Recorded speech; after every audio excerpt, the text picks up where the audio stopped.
হরে কৃষ্ণ বন্ধুরা, আশা করি তোমরা ভালো আছো। আমিও ভালো আছি।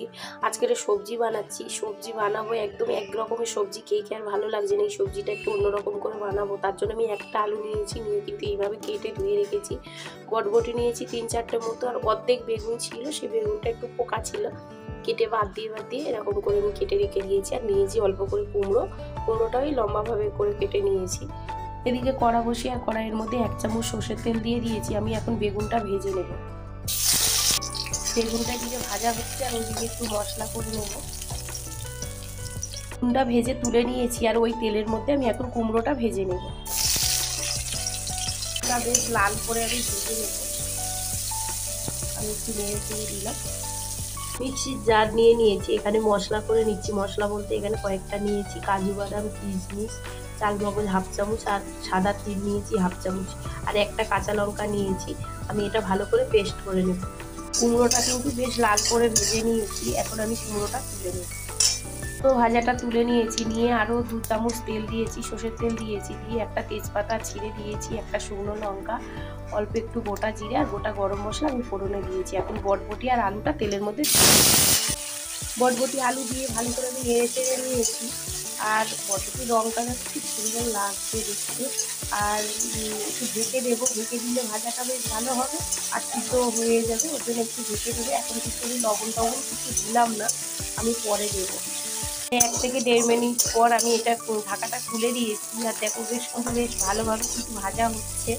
আর আলুটা বেশ লাল লাল মতো ভাজা হয়ে গেছে, বটবটিটাও তাই। আরও ভালো করে আমি ভাজবো। সিদ্ধ হয়ে এসছে আলু, সুন্দরভাবে ভাজা হয়েছে আর আলুটা প্রায় সিদ্ধ হয়ে গেছে।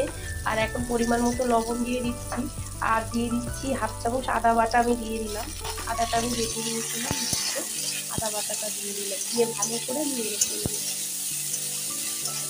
1/2 চামচ হলুদ গুঁড়ো দিয়েছি, আর জিরে আর ধনে 1/2 চামচ দিয়েছি। ও জিরে ধনে খুব কম দিয়েছি। কাশ্মীরি লঙ্কা দিয়েছি 1/2 চামচের কম, আর অল্প করে একটু জল দিয়েছি। দিয়ে আমি ভালো করে নেড়ে চেড়ে নিচ্ছি। এখন কুমড়ো আর বেগুনটা আমি দিয়ে দেবো।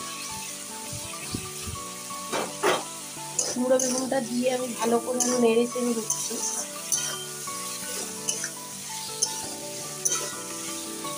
এরকম করে সবজি কিন্তু রান্না করে খাওয়া যায়, আর মশলা দিয়েও আর রান্না করেও খাওয়া যায়। দেখতে কিন্তু খুব সুন্দর লাগছে। বেটে রাখা মশলাটা দিয়ে দিয়েছি, আর মশলার মধ্যে আমি বলিনি তখন 2 চামচ টক দই দিয়েছি। দিয়ে আমি একসঙ্গে মিক্সির জারে ফাটিয়ে নিয়েছিলাম। আর দেখো এখন অন্যরকম আবার লাগছে দেখতে। কিন্তু এই রান্নার এইভাবে যদি রান্না করা যায়, এই রান্নার টেস্টটাই একদম অন্যরকম হয়ে যায়। মানে যারা সবজি খায় না তারাও কিন্তু এইভাবে যদি রান্না করা যায়, তারাও সবজি খাবে। বাটিটা ধুয়ে আমি একটু উষ্ণ গরম জল দিয়ে দিলাম।